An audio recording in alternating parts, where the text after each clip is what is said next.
Hola, bienvenido a Más que Arquitectura, la plataforma que pone sobre la mesa temas relacionados a nuestra ciudad, diseño, arte y arquitectura pensados en torno a la gente. Sé parte de cada charla junto a las y los especialistas más destacados del medio. Bienvenidos a Más que Arquitectura, en este miércoles no tan caluroso, el clima ha estado a todo dar. Un servidor, el arquitecto Ángel Sánchez, vamos a estar con ustedes en este programa el día de hoy. Recuerden que pueden seguirnos y escucharnos en YouTube, en Spotify, pueden escuchar todos los programas que tenemos aquí en la estación. Y bien, les platico, estamos muy contentos que tenemos hoy como invitada especial a la arqueóloga Dalia Paz de Ximbal, la Asociación Civil. Bienvenida, Dalia, ¿cómo estás? Hola, ¿qué tal? Muy buenas tardes. Pues muy contenta viniendo aquí en nombre de Ximbal Cash a platicar un poquito de patrimonio arqueológico, cultural del estado de Yucatán, de la ciudad de Mérida. Buenísimo. Algo que hace falta mucho conservar, cuidar y transmitir a las generaciones que vienen, ¿verdad? Y que puede ser que en estos tiempos son partes de la ciudad y del estado que están muy vulnerables a ya no seguir, ¿no? Así es. Creo que la ciudad ha crecido muchísimo y pues definitivamente en este crecimiento va comiéndose las zonas de, pues las áreas verdes, y dentro de estas áreas verdes por supuesto que hay patrimonio arqueológico Claro. que debe conservarse. Que bueno, muchos desarrolladores van quitando, ¿no? Y es lo que menos importa a veces, estos restos arqueológicos, estos restos que nos recuerdan a las ciudades que han estado antes de la nuestra, ¿no? También. Ahora, Dalia, para entender un poquito el contexto, ¿cómo es que llegas en algún momento a fundar Ximbal Cash y de dónde sale esta idea por conservar el patrimonio? Bueno, soy arqueóloga, soy licenciada en Ciencias Antropológicas, egresada en el año 2002 de la UADY, y desde mi salida de la carrera me dediqué a trabajar en salvamentos arqueológicos, rescates arqueológicos, bajo la dirección del Centro INAH Yucatán. Ya pues casi 20 años que llevo trabajando en arqueología. Vamos conociendo lugares, también conociendo personas. Y en el año 2012, un grupo de compañeros con la iniciativa de otro arqueólogo que es Luis Daniel Domínguez, tenemos esta inquietud de conformar un grupo que esté dedicado a lo que sería la protección, a la conservación del patrimonio cultural en general, porque entendíamos que lo arqueológico está inmerso dentro de algo mucho más grande, no solo es el vestigio arqueológico en sí, sino todo el paisaje que está rodeando. Los sitios se asentaron donde hay fuentes de agua, entonces había presencia de cenotes, y en estos vestigios está una flora presente, fauna todavía existente en estos terrenos que están rodeando la ciudad de Mérida. Así es. Entonces se nos hacía muy interesante y muy importante ver la manera de que lo que se está conservando, porque como parte de los salvamentos tienen que quedar áreas de resguardo, o sea, se tiene como por legislación de protección que queden áreas de resguardo, que las personas pudieran tener como una idea más clara de qué era esta área de resguardo, ¿no? Arqueológica. ¿A qué se referían? ¿A qué se referían? Porque se quedaba un área de conservación, pero desde una perspectiva, en un cierto fraccionamiento, pues era como un pedazo de monte, vamos a llamarlo de alguna manera. Con unas piedras. Con unas piedras, entonces no había como esta conexión. Entonces parte de nuestro objetivo fue juntarnos, muchos de los que empezamos este proyecto éramos amigos de generación, que habíamos estudiado la carrera, o que durante los trabajos de salvamento habíamos coincidido, ¿no? En una que otra temporada de campo y demás. Y es así como empezamos a organizar. Compartían la pasión por el salvamento. Y sobre todo compartíamos, yo creo que somos muy apasionados de la arqueología, ¿no? Desde luego. ¿En qué año fue esto? Es en el año 2012. Ya desde el 2012 tenemos un año en el que empezamos como a pensar y a también reflexionar qué íbamos a hacer, o sea, bajo qué figura íbamos a estar emprendiendo estas acciones. Y es en el año 2013 que nos conformamos como asociación civil. Bien. Y le ponemos como nombre Ximbal Cash. ¿Qué es Ximbal? Es Caminantes del Monte.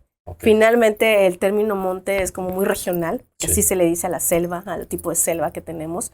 Entonces, esa era nuestra labor como arqueólogos, ir y caminar en los montes, ¿no? Buscando vestigios arqueológicos, haciendo registro y posteriormente haciendo excavaciones. Entonces se nos hace como interesante este nombre, pero también tiene otra connotación que sería, por ejemplo, pasear, ¿no? El Ximbal no solo es como caminar propiamente, sino también pasear. Entonces ahí venía como la otra parte en la cómo se puede disfrutar disfrutar del monte, ¿no? Disfrutar, también. ¿no? Bueno, podría siendo en algo muchísimo más amplio, ¿no? Pero Okay. En sí se puede traducir como caminantes del monte. Correcto. Y es en el 2013 que iniciamos ya el proyecto, bueno, yo le llamo proyecto, pero sería ya como asociación civil. Ok. ¿Cuántas personas o profesionistas están involucrados en la asociación? Porque entiendo, no solo son arquitectos, hay una situación interdisciplinaria. Arqueólogos. Pero queremos arquitectos, claro que aquí. Sí, por supuesto. Pueden entrar arquitectos, esa es la idea.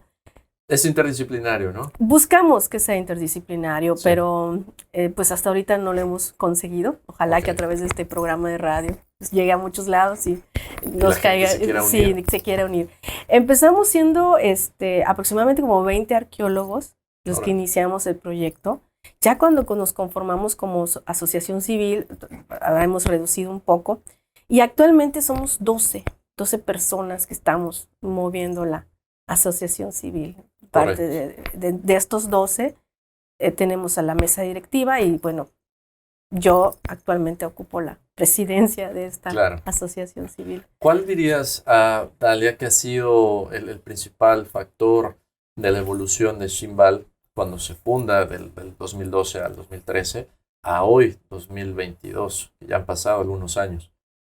Creo que hemos logrado cumplir varios de los objetivos que nos planteamos desde un inicio, ¿no? Teníamos claro que queríamos la conservación y la protección del patrimonio, pero ¿cómo lo íbamos a hacer? ¿De qué manera íbamos a lograr la conservación? Porque evidentemente 20 gentes no vamos a poder estar ahí cuidando. Entonces nos proponemos como meta enfocarnos y apostar mucho por lo que era la divulgación del patrimonio. Entonces es así como nos planteamos una misión que creo que tenía que ver más que nada con fomentar la conservación, la divulgación y la protección, pero en la ciudadanía, ¿no? Claro. Desde una perspectiva de sustentabilidad y fomentando la apropiación social. O sea, esa era la manera en la que nosotros concebíamos que se iba a lograr la protección y la conservación del patrimonio. ¿Sí? Buenísimo, vamos a quedarnos con esa idea. Claro vamos a un corte y regresamos con Más que Arquitectura. Más que Arquitectura. Estamos de vuelta en Más que Arquitectura. Antes de seguir con el tema, les recuerdo, pueden escuchar el programa en Spotify y verlo y escucharlo también en YouTube. Entonces, les aconsejo darle clic. Pueden encontrarnos en Facebook y en Instagram. Pueden darle clic a la biografía que los lleva directamente, o pueden simplemente encontrarnos como Más que Arquitectura. Y bien, de vuelta con Dalia Paz, arqueóloga, presidente de Ximbal Cash, asociación civil que están dedicados a la conservación del patrimonio biocultural. Platicamos durante el corte, Dalia, ¿cómo consideras que la conciencia colectiva ha cambiado respecto a la conservación del patrimonio en estos años que tiene pues, ya la asociación? Bueno, yo creo que el término de patrimonio ha venido evolucionando ya en últimas fechas, no solo en la conciencia colectiva, sino en todos los niveles, ¿no? Incluso academia. Digo, cuando empieza el término patrimonio, mucho tiene que ver con cuestiones artísticas, pero también sobre todo con cuestiones arquitectónicas, ¿no? Claro. Bienes muebles, ¿no? Y cosas tangibles. Y hoy por hoy el concepto de patrimonio se ha ampliado, ya incluyendo muchísimas manifestaciones que antes no eran consideradas patrimonio. Y esto sirve en ambos sentidos. Primero, a quienes estudian el patrimonio, poder ver manifestaciones de patrimonio, pero para también quienes son los actores, ¿no? De acuerdo. Poder estar como, tener esta conciencia de preservar su herencia o sus tradiciones y sus raíces. En cuanto a la conciencia colectiva, yo creo que si te refieres a la ciudadanía como tal. Así es. Bueno, de cuando nosotros comenzamos, hemos tenido una serie de actividades en donde hemos intentado esto, ¿no? Hacer una divulgación, conectar con las personas. Y yo creo que de las cosas que puedo percibir es eso, que en las personas se genera una perspectiva mucho más amplia y se tiene una conciencia, una apropiación social, es decir, esto es mío y lo tengo que conservar. Pero para llegar a eso, primero se tuvo que conocer, ¿no? Claro. Es decir, lo que tengo aquí... No podemos cuidar lo que no conocemos. Así es una de las frases que más nos gusta mucho, ¿no? Se ama lo que se protege lo que se ama, pero solo se puede amar lo que se conoce, de otra manera no hay esta vinculación. Entonces, hemos desarrollado, hemos realizado actividades que tienen que ver, como te decía al principio, que tienen que ver con la divulgación. Okay. Por eso, en eso hemos apostado. Entonces, tanto pláticas, charlas, conferencias, yo creo que ha habido un mayor acercamiento de la sociedad, tanto yucatecas, es decir, los que somos de aquí, pero también de las personas que van llegando. Y esa es una cuestión que hemos visto, ¿no?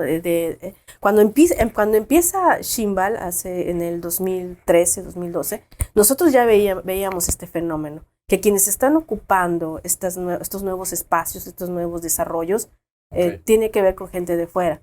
Claro. Y esta gente de fuera ve los vestigios porque quedaron en una glorieta, porque lo restauraron, y se pregunta, bueno, ¿y esto qué es?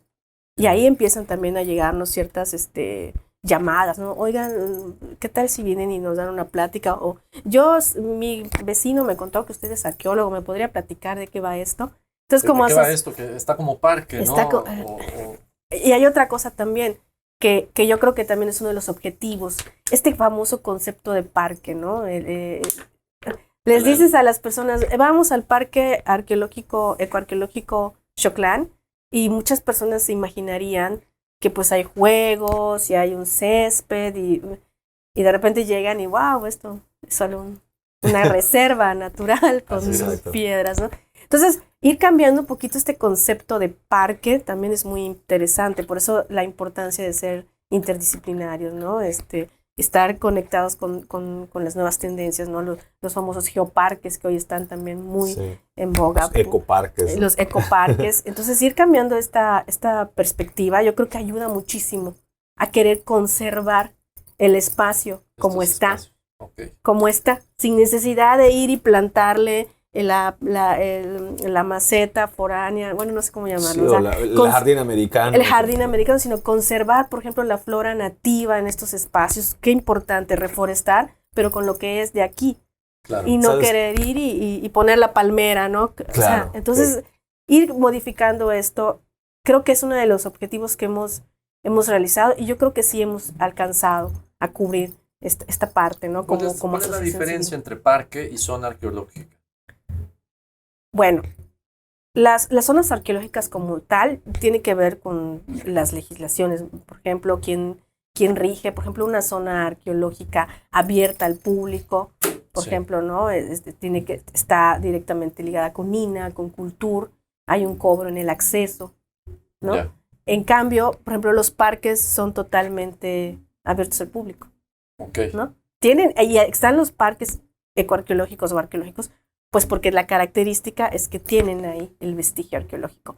Pero justamente es una de las cuestiones que se pone sobre la mesa, ¿no? Porque al ver el vestigio, al estar abierto al público, al estar en medio de la ciudad, ¿cómo se va regulando esto? Claro, y cómo se cuida, ¿no? Cuando no hay un acceso controlado. Exactamente, porque no hay un acceso controlado, porque no hay un custodio que esté ahí al lado del vestigio arqueológico. Claro. Entonces ahí entra esta cuestión de la apropiación social, pero con un uso responsable, que garantice la permanencia y el legado. Y ahí es donde entramos nosotros, donde intentamos entrar los de Ximbal, haciendo este trabajo de divulgación, para que quien vaya y visite estos parques, pues lo haga con un uso responsable.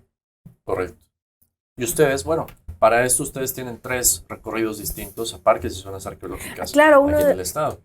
Uno de nuestros proyectos estrella, vamos a llamarle de alguna manera, uno de los que le hemos invertido bastante, es el proyecto Mérida Arqueológica, que consiste en los recorridos por los parques arqueológicos de la ciudad de Mérida y también lo que hoy está en Ciudad Cauquel.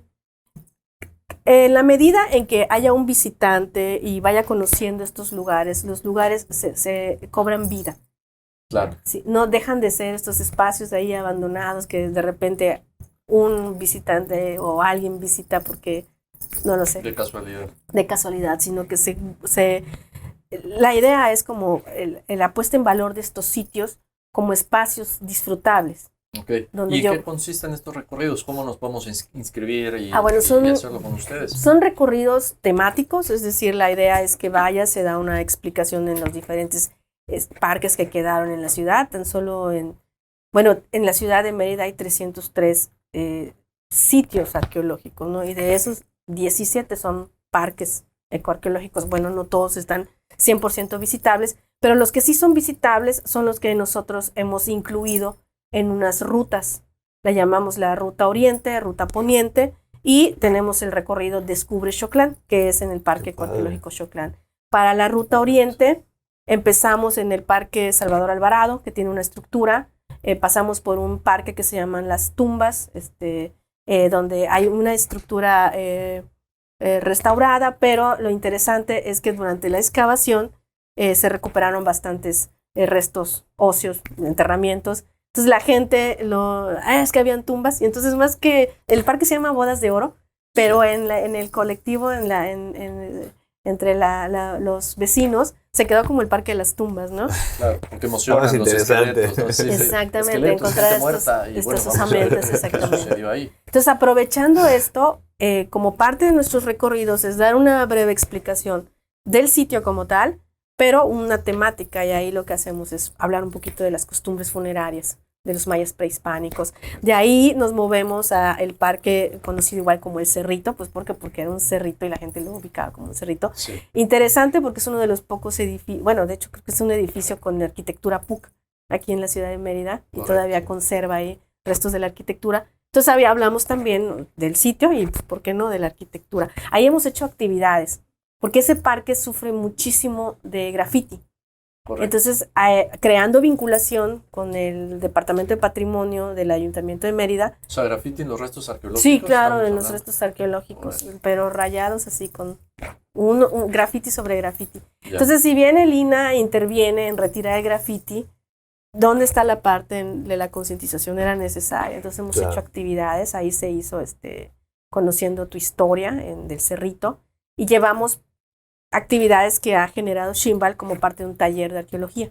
Sí. Pero pues en realidad hablamos de un poquito de todo, ¿no? Desde de toda lo que es la cultura, y aterrizamos también en lo que era arqueología.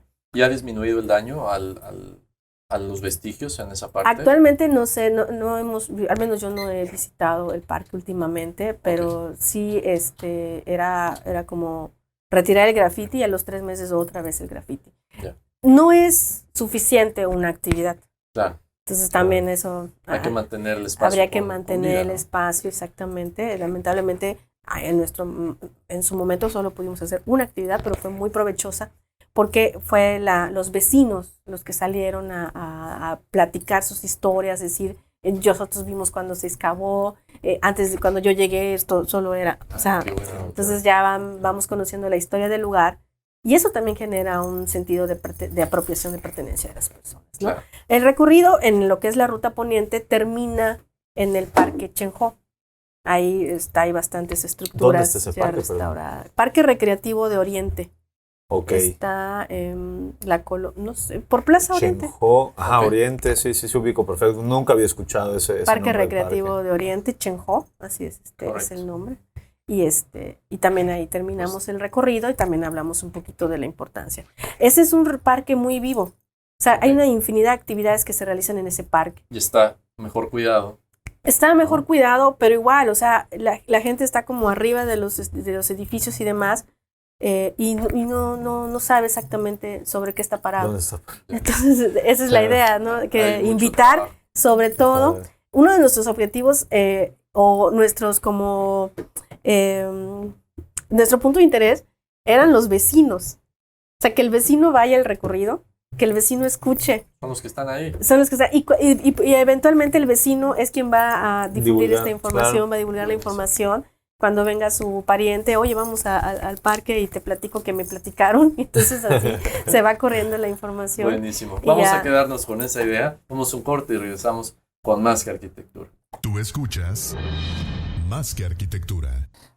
Lo que comenté hace rato se me hizo súper interesante. La gente que llega a Mérida está habitando, sí, Mérida, pero también muchas zonas conurbadas a la ciudad de Mérida, que todavía se están descubriendo que se están afectando por primera vez el suelo para desarrollo inmobiliario, ¿no? Digamos que eran ranchos o eran partes de haciendas, ¿no? En Equenales, que hoy ya es desarrollo inmobiliario y es ciudad.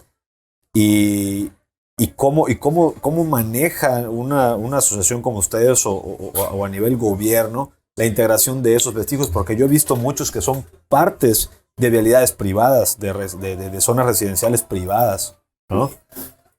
Creo que ahí como asociación civil, nuestra labor es estar presentes como participación ciudadana. Es lo que yo le decía cuando hablé por teléfono. Al final de cuentas, nosotros somos sociedad civil organizada. Ok. O sea, ustedes no están para proteger nada, sino para divulgar y para decir... Para nosotros, nuestra labor de protección es a través de la divulgación. Perfecto. Y asesoramiento. Sí. No pueden Ahí ser policías, ¿no? No podemos ser policías. Somos 10 personas hoy, entonces es una labor titánica. Pero entonces, como sociedad civil organizada, sí que podemos tener voz y voto como cualquier ciudadano. Entonces, esa es la idea, ¿no? Que el ciudadano tenga voz. O sea, es que el gobierno no lo puede hacer todo, el instituto no lo puede hacer. Entonces, lo que hay que hacer es generar ciudadanía, una ciudadanía consciente. Claro. Y estamos hablando de cuántos ciudadanos tenemos en la ciudad de Mérida. Entonces, imagínate que se genera una ciudadanía que fomente un uso responsable. Oye, somos un montón, entonces ya, cuidando el patrimonio. Y me imagino esa es lo que platicabas hace un momentito, que la gente de fuera que se llegue a interesar por estos temas es más activa y es más propositiva que el mismo yucateco, ¿no? Que lo tenemos como por sentado, digo, nacemos aquí. Uno de nuestros... Yo tengo piedras en mi casa, Maya, ¿ya? Fíjate que ese es uno de los mitos que derribamos. Porque nosotros como antropólogos en algún punto hicimos investigación antropológica, porque eso se supone. Entonces nos vimos a la tarea de hacer un instrumento que era una encuesta y decíamos, en las Américas vive puro foráneo. Como un estudio de mercado. Y entonces nos fuimos un sábado, ahí los 15 que éramos, a estar haciendo encuestas. Y una de las cosas sumamente interesantes es que descubrimos que no era un porcentaje tan alto el de gente de fuera. Y había mucho yucateco. Entonces ahí de entrada ya estábamos cerrando en nuestra suposición. Y el yucateco sí es activo, sí todavía le llama. Más que arquitectura. Estamos de vuelta con Más que Arquitectura. Para los que nos van sintonizando ahorita, estamos con la arqueóloga Dalia Paz platicando sobre patrimonio cultural. Bien, Dalia, estábamos hablando sobre parques arqueológicos y a punto de tocar el tema de Xoclán. ¿Qué hay con Xoclán? Pues es un sitio maravilloso que tenemos casi ahí en una tremenda reserva en la colonia Bosques de Yucalpetén. Sí. En nuestro recorrido le pusimos Descubre Xoclán, porque la cantidad de personas que pasaban por ahí no tenían ni idea de qué era lo que había dentro, ¿no? Entonces de repente en el año 2019 pusimos un proyecto a concursar en el FONCA, que era Mérida Arqueológica Intercultural y Sustentable, y donde el objetivo era hacer recorridos arqueológicos y temáticos. Bien. Y entonces pensábamos, ¿cómo le llamamos a este recorrido? ¿Dónde vamos a llamar recorrido Mérida Arqueológica? Y entonces decíamos, pues es conectar con las personas y es que descubran, que vengan a descubrir este lugar, que vengan a descubrir lo que hay. ¿Qué hay adentro? Pues hay una estructura que todavía no está restaurada, supera los 9 metros. Hay un SACB que en el pasado unió lo que es Xoclán con la ciudad de Mérida. Todavía quedan vestigios recién restauraditos en el año 2019. Entonces ahorita ya, cuando iniciamos los recorridos, no había nada restaurado. Hoy ya hay estructuras restauradas, hay una plaza es central y hay un grupo norte que todavía está sin tocar, incluso sin limpieza, ¿no? Se está en medio de lo que es la vegetación. No se ha descubierto, digamos, ¿no? Pero ahí está. Ahí está, entonces el recorrido es un recorrido que puede durar de 2 hasta 4 horas, o sea, dependiendo de lo que guste el visitante. Aquí tenemos como el light, el recorrido rápido, que además, que a veces que nos han dicho que 2 horas no es nada rápido, que sigue siendo muy largo. Sí, es una buena caminata. El fast track, para los que no tienen tiempo, ¿no? De 2 horas. Y aún así, hay quienes lo consideran. Bueno, ¿y el recorrido completo de cuántas horas es? Incluyendo lo que era el grupo norte y así platicando a detalle, es casi 4 horas, porque además visitamos también lo que es la glorieta, que está en un lateral del parque, que es un edificio restaurado, Ya. Entonces también tenemos oportunidad de visitar esa glorieta, pero como lo hacemos caminando, pues sí nos llevamos tiempo entre caminar, entre conocer el Sacbé, entre ir a Pero la es un plaza. paseo, ¿no? Digamos, Es un paseo. es algo para disfrutar y es algo, una actividad que se puede Así disponer es, una mañana o una totalmente tarde al para aire hacer. libre, así es, respirando oxígeno, porque además entras al parque y haz de cuenta que te desconectas de la Sí, ciudad, ¿no? No hay mucha fauna, pero pues, pájaros, iguanas, ciertas especies endémicas de la región, ¿no? Entonces Claro. eso es lo que tenemos en Xoclán. Lo tenemos también como parte del recorrido, presentamos las reconstrucciones de los edificios, o sea, para que no solo les platiquemos y ayudarlos un poquito en la imaginación, pues les mostramos la reconstrucción. Son reconstrucciones que se hicieron en el Departamento de Patrimonio del Ayuntamiento de Mérida, que pues también están ¿Cómo se como a muestran estas disposición. reconstrucciones? En una lona, es algo sencillito. Como láminas, Sí, ¿no? Ok. sí, al principio íbamos con nuestra carpeta como los guías en los sitios arqueológicos, pero ya hoy por hoy tenemos unas lonas impresas, porque lo hicimos con el proyecto del FONCA. Ok, A través del ganamos este pues concurso, se llama. bien, sí, Estuvimos muy felicidades. felices. Y logramos hacer casi 18 recorridos, incluido uno en lengua maya y uno para personas de la tercera edad. O sea, Ok. era un recorrido familiar, pero luego lanzamos uno en lengua maya con ayuda de los estudiantes de la Intercultural de Quintana Roo. Ellos dieron todo el recorrido en lengua maya. Y también hicimos uno para los de la tercera edad, pensando en esto, en que la caminata pues no sea tan cansada. Y Claro. creo que fue uno de los grupos que nos encantó, ¿eh? De hecho, este sector de la tercera edad, queremos seguir trabajando con ellos porque estaban sumamente interesados en este tipo de actividades, conocer el patrimonio y demás. Dalia, Correcto. tú en tu concepción de recuperación o de descubrimiento de ciertas piezas arqueológicas, ¿cómo debería de permanecer esa pieza arqueológica? ¿Realmente se deberían de restaurar todas? ¿Debería haber una reconstrucción para que las veamos en su estado antiguo? ¿O deberían estar en el estado del tiempo en el que se encuentran? Bueno, como regla, creo que los objetivos siempre deben ser la conservación lo más que se pueda de determinado vestigio. Y ahí sí se tiene que valorar Okay. qué es lo que conserva más el vestigio arqueológico. Porque al exponerlo, evidentemente, Se erosiona. ya queda expuesto a un proceso de erosión. Sí. Entonces, hay momentos en los que sí es mejor mantenerlo resguardado por todo este derrumbe que lo ha protegido 2000 años, ¿no? O sea, ahí está en 2000 años. Entonces, habría que pensarse si realmente pues vale la pena ir y quitarle todo esto que lo ha conservado. Para disfrute visual, obviamente sí. No, si tú me preguntas por el disfrute, yo prefiero ver el sitio Como era, ¿no? como era y restaurado, pero además cumpliendo las normas de restauración. Muchas veces vas a un sitio, bueno, tal vez ustedes no porque son arquitectos, pero mucha gente va al sitio y no entiende lo que está restaurado. ¿Por qué? Porque se rigen los principios de restauración. Entonces nada más vas a ver los cimientos. Por ejemplo, un caso Soyilá está restaurado en el Parque Ecoarqueológico de Granjas. Está restaurado, pero solo son los cimientos. Entonces las personas aún así no visualizan, no se alcanza a visualizar cómo eran estos edificios, tenían techos. Entonces, por supuesto que está, ya con los medios que tenemos hoy en día de poder reconstruir las cosas digitales, creo que se logra mucho más. Entonces ya puedes presentarle al visitante cómo era. Sin tocar el vestigio. Sin ¿no? tocar, o sea, pero no sé si contesté tu respuesta. No, sí, claro, Entonces claro, se tiene que gracias. valorar. Yo creo que en cada caso habría que valorar. Mi opinión es un poquito romántica, ¿no? Porque ves algo que dices, bueno, sí, me puedo trasladar a X cantidad de años atrás, pero también dices, si la naturaleza y el tiempo lo han dejado así, creo que hasta cierto punto el respeto del tiempo, el paso del tiempo, ¿no? Sobre un vestigio tiene lo suyo. Y es que una vez Claro. que se restaura el edificio hay que estarle dando mantenimiento. O sea, no es como que ya lo restauré, ahí va a quedarse otros 2000 años.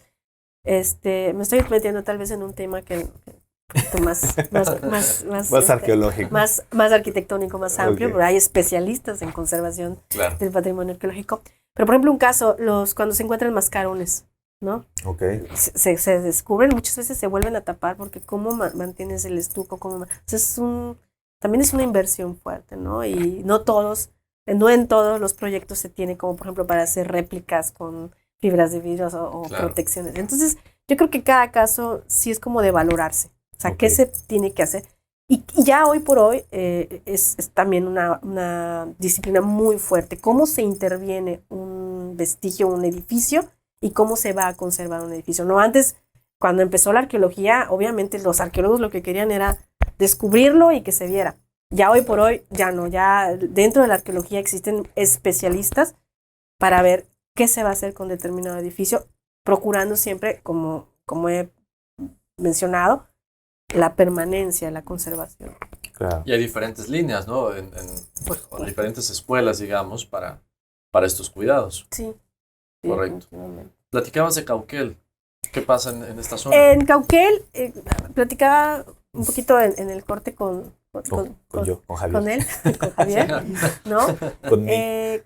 ¿Cómo se logra la gestión, ¿no? Al menos nosotros nuestro papel, pues somos sociedad civil organizada. Pero creo que Cauquel fue uno de los desarrollos en los que sí se logró hacer una gestión en varios niveles, ¿no? O desde varias trincheras, desde el gobierno, desde la academia, o la investigación del instituto, y con los desarrolladores. Sí. Entonces se lograron conservar varias áreas con vestigios. Por ejemplo, está el juego de pelota que se encontró, y varias estructuras de diferentes características y con diferentes funciones. Entonces, ahí están abiertas al público.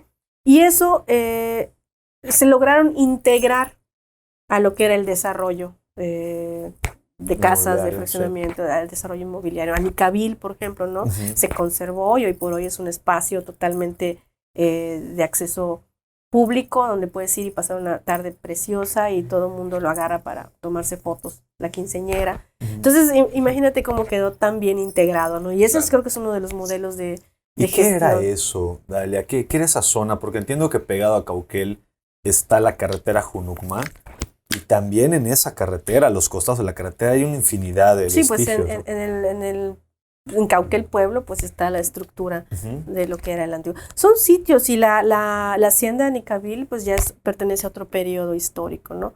Pero, ¿qué es lo que tenemos en Cauquel? Una diferencia, regresando a la pregunta, bastantes parques. Está Chamán Sosúa, está Kalash, está Soblonqué, está por supuesto Anicabil. Entonces ahí el recorrido es un poquito más amplio, ahí sí requieres un vehículo para ir de un lado a otro, pero los parques están, por ejemplo el que está en Soblonqué es muy visitable, está en uno de los fraccionamientos, y hay otros que están menos visitables. Lamentablemente estas áreas también las ocupan para tirar basura. Entonces parte de ir a recorrer el sitio es esta chamba, ¿no? De decir, híjole, pues ya vamos a dejar de tirar basura aquí, ¿no? Porque pues es también quiénes son los que en ningún lugar que la tiren en su casa.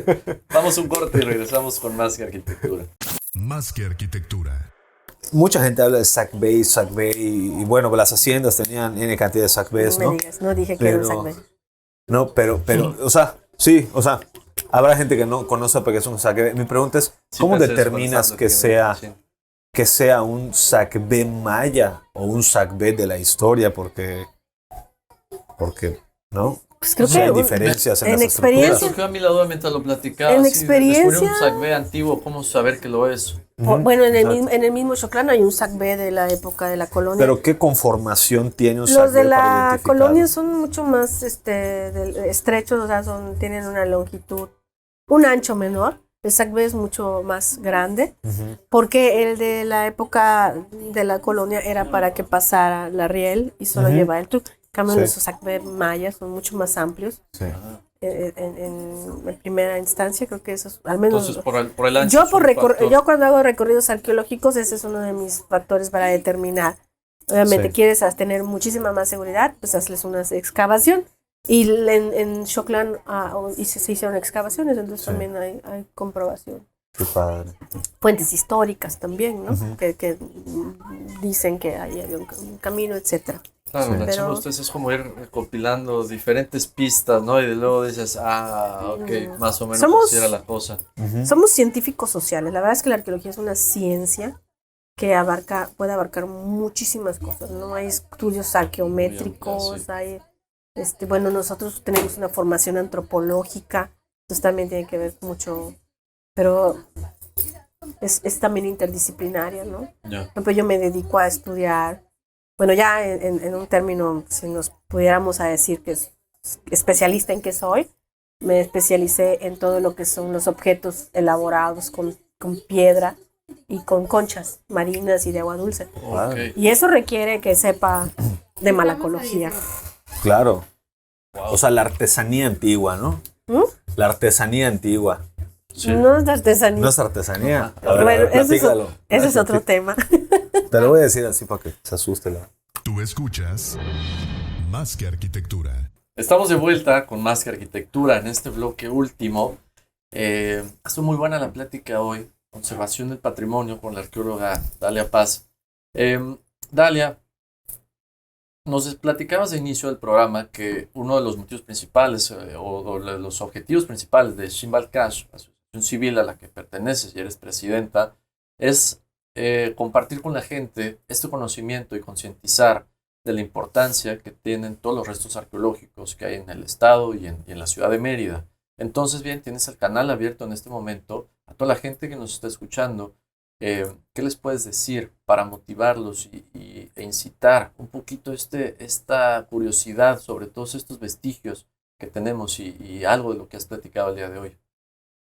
Pues definitivamente creo que la conservación, ¿no? Entender que las áreas verdes que se encuentran, por ejemplo, en estos fraccionamientos o desarrollos, ya en sí, el hecho de que esté ahí un área verde es necesario conservarlo, ¿no? Dentro del área están, por supuesto, los vestigios arqueológicos. Invitarlos a las actividades que se hacen de divulgación. Creo que hay foros diversos en donde sí podemos tener acceso a una divulgación, tal vez no tanto como se quisiera, pero creo que sí hay foros. De entrada, invitarlos, por ejemplo, este 26 de marzo vamos a tener un recorrido arqueológico en Xoclán y ahí vamos a tener una serie de actividades una serie de actividades didácticas, pero también son lúdicas, ¿no? Porque la idea es que la gente se divierta, no es ir a escuela, que son parte de nuestro taller de arqueología, taller de arqueólogo por un día. Y yo creo que ahí empezar a conocer, ¿no? Yo creo que una vez que descubres la punta del iceberg, eso te va llevando a otros niveles de conocimiento y sobre todo entonces de valoración del patrimonio, de la puesta en valor. Más que nada creo que es eso, ¿no? Acercarse. ¿Cómo nos contactamos? ¿Cómo nos acercamos Tenemos a una ustedes? página de Facebook, es tal cual, Shimbal Cash. Estamos así. ¿Cómo se escribe Shimbal Cash?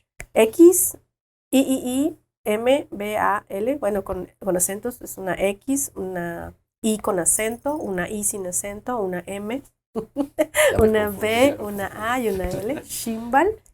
Y Cash, es la K, el acento, una A con acento, una A sin acento y una X. O sea, Cash. Cash. Ándale. Así es. Pero en Facebook sin acento podemos encontrarlo. Sí. Para los que nos Igual confundimos. nuestro correo es sin acentos, igual shimbalcash@gmail.com. Ahí está. ¿Y hay un número de contacto para llamar cualquier duda y así? Pues tenemos un número de contacto, sería el 99 95 62 57 62. Ahí nos pueden contactar. Tenemos la invitación tanto para las actividades que hacemos, pero también para formar parte de las asociaciones. Shimbal Cash es una asociación de profesionistas que estén interesados en la conservación, divulgación, incluso investigación del patrimonio cultural. O sea, gente que se quiere involucrar como parte de la iniciativa. Y cuando hablamos de patrimonio cultural y cuando hablamos, no solo nos referimos al patrimonio arqueológico, o sea, el patrimonio arqueológico está inmerso también en un patrimonio natural. O sea, ya hoy vemos como algo muchísimo más amplio la cuestión cultural, más complejo, ¿no? Mucho más complejo, que abarca muchas cosas. Entonces no es necesario que seas arqueólogo para estar en la asociación. Por supuesto que pueden estar los arquitectos, educadores, porque tenemos un taller. Entonces también que nos ayuden a desarrollar otras actividades para ir trabajando, ¿no? Un taller de arqueología. Y también de todo necesitamos. Por ejemplo, uno de nuestros retos ahorita es llegar a los nativos digitales, ¿no? Okay. Por ejemplo, ¿no? ¿Cómo llegamos a los nativos digitales? Yo ni siquiera tengo el TikTok y hoy por hoy esto. Entonces, estas partes también son como nuestros retos, porque las nuevas generaciones, O sea, están los niños, está la gente adulta, pero estos nativos digitales en los que ya todo es por redes sociales. Si entonces no llega también por allá, no le creen, ¿no? Así es. Y hay un campo muy, muy, muy interesante, ¿no? Por ejemplo, quienes juegan muchos videojuegos, hay mundos, en el mismo Minecraft, por ejemplo, hay mundos arqueológicos, hay ciudades enteras ahí en estos videojuegos. Entonces, imagínate qué interesante que un día en el Minecraft también tengamos a Xoclán, ¿no? Sí. El sitio de Xoclán, tenemos a Chenjo en el Minecraft. Entonces, es como ir llegando a todas las generaciones, porque finalmente pues también es el legado que se va Buenísimo, quedando para Dalia. ellos. Y no quisiera perder el dato durante el corte. Javier, le preguntaste a Dalia cómo es el tema de su especialidad y mencionaste artesanías, pero ella dijo, no son artesanías y bueno, como entramos al aire, ¿no? Entonces, ¿cómo iba ese punto y de los objetos prehispánicos? Bueno, como parte de mi trabajo un poquito más especializado, me dedico a estudiar, clasificar lo que son los objetos elaborados en piedra y en concha. Pero estos objetos son los que usaron las personas en el pasado, desde sus adornos personales hasta sus herramientas. Entonces estamos hablando que la lítica, por ejemplo, o la piedra, incluye todo lo fabricado y elaborado, manufacturado en rocas, ya sean locales como la piedra caliza, por ejemplo, que es tan común aquí, hasta materiales foráneos como jades, como obsidianas. Entonces es investigar, estudiar las técnicas con las que fueron elaborados, los materiales con los que fueron elaborados, pero también la función que tenían, o sea, para qué servían, porque pues hoy por hoy no tenemos, algunas sí están en las fuentes, sobre todo para el centro de México, pero en otras ocasiones pues no podemos ir encontrando. Entonces parte de mi trabajo es ese. Me he enfocado muchísimo más en lo que tiene que ver con objetos manufacturados en conchas de mar, conchas de río. Y bueno, en la época prehispánica sí que habían personas dedicadas a realizar estos objetos, ¿no? A los que se les podría llamar artesanos, pero en realidad eran objetos como los que usamos hoy de joyería, ¿no? Entonces no es como que se venden como... Es que cuando me dices artesanía me imaginé ahí como el puesto de artesanía. Sí. Muchos de estos objetos en conchas eran realizados sobre encargo, ¿no? Correcto. Y otros sí eran hechos Como de manera... talleres. Habían talleres especializados y habían también producción que era, por ejemplo, muy local. Yo misma me fabrico mi objeto, mi pendiente de concha, mi objeto de concha, o soy el gobernante de un sitio, mando a traer mis propios materiales, por ejemplo, del Pacífico, y tengo a mi taller especializado en hacer mis objetos y los que van a servir los que van a servir, por ejemplo, para mi ajuar funerario. Un ejemplo, Uquitcan Lectoc de Balam, ¿no? Tenía su taller de concha y muchos objetos elaborados de concha. Entonces, a eso me dedico. Correcto. Qué padre. También, o sea, había su competencia en joyería Se pueden identificar estilos, por ejemplo, estilos de manufactura. Y también una de las cosas que me gusta mucho de Ximbal es cómo podemos trasladar esta información, o sea, convertirla en un taller también para niños. He tenido la oportunidad de talleres para niños en donde aprenden a distinguir un poquito de las piedras, ¿no? Que es una obsidiana, que es una caliza, y también aprenden a identificar un poquito de conchas para saber de qué estaban hechos los objetos del pasado. Claro, es parte del taller de arqueólogo. Está padrísimo, que verdad, porque los niños son fanáticos de las piedras, no sé por qué, no todos los niños tienen una atracción y de las piedras. Conchas, y la gente también le encantan las conchitas, ¿no? Entonces, ahí también, creo que Ximbal me ha dado mucho la oportunidad de trabajar en una misión que tiene que ver con conservar, pero también en desarrollar mi vocación. Esta parte un poquito más personal. Sí, es muy bonito. Creo que, Arqueóloga Dalia Paz, muchísimas gracias por tu visita y la plática del día de hoy. Estamos muy contentos de haberte tenido aquí. A ustedes, muchísimas gracias por la invitación. Y pues reiterarles igual la invitación a tanto que se sumen a las actividades de entrar este 26 de marzo, ahí en el Parque Ecoarqueológico Xoclán, a partir de las 5 de la tarde. Y ahí mismo también ya podríamos dar más información a quien esté interesado. Y si no, pues en nuestras redes sociales nos pueden mandar también un mensaje para que les interese, por ejemplo, participar como voluntarios o involucrarse también en parte de los proyectos que tenemos. La verdad es que mientras más seamos, creo que podemos abarcar un poquito más y llegar a Completamente. muchas otras cosas que no tenemos hoy por hoy todavía alcance. Buenísimo. Buenísimo. Gracias, Javier Dalia. Alonso, muchas Gracias. gracias, man, por el día Gracias, de hoy. Nos vemos hasta la próxima con más que arquitectura. Hasta la Gracias, próxima. Dalia. No, a ustedes. A Mucho ustedes, gusto. saludos. Muchísimo Hasta gusto. la próxima.